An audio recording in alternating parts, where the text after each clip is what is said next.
ଆଇନଜୀବୀଙ୍କୁ ଏସିଡ୍ ମାଡ଼ ଘଟଣା ନ୍ୟାୟ ପାଇଁ ଓକିଲ ସଂଘର ଆନ୍ଦୋଳନ ଦ୍ୱିତୀୟ ଦିନରେ ପହଞ୍ଚିଲା।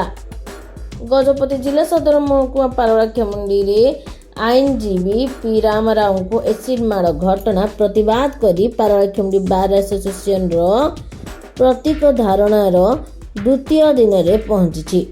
ଆଇନଜୀବୀଙ୍କୁ ଏସିଡ୍ ମାଡ଼ ହୋଇ 5 ଦିନ ବିତି ଯାଇଥିଲେ ସୁଦ୍ଧା ନ୍ୟାୟ ପାଇ ନଥିବାରୁ ଓକିଲମାନେ ମଧ୍ୟରେ ଉଦ୍ବେଗ ପ୍ରକାଶ ପାଇଛି। ଘଟଣାରେ ସମ୍ପୃକ୍ତ ଥିବା ଦୁର୍ବୃତ୍ତଙ୍କର ଟେର୍ ପାଇପାରୁନି ପୋଲିସ।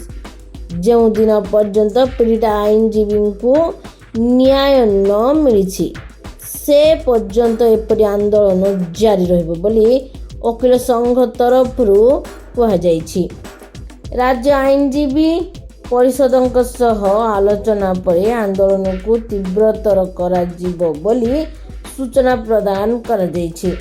ଆଜି ଦ୍ୱିତୀୟ ଦିବସରେ ହେଉଥିବା ଏହି ଆନ୍ଦୋଳନରେ ଓକିଲମାନେ ଏକତ୍ରିତ ହୋଇ ଜିଲ୍ଲା କୋର୍ଟ ସମ୍ମୁଖରେ ଧାରଣାରେ ବସିଥିଲେ। ଆଜି ଗଜପତି ଜିଲ୍ଲା ଆରକ୍ଷୀ ଅଧୀକ୍ଷକ ଯତୀନ୍ଦ୍ର କୁମାର ପଣ୍ଡା ପହଞ୍ଚି ଆନ୍ଦୋଳନରତ ଆଇନଜୀବୀମାନଙ୍କୁ ଭେଟି ଆଲୋଚନା କରିଥିବାର ଦେଖିବାକୁ ମିଳିଥିଲା।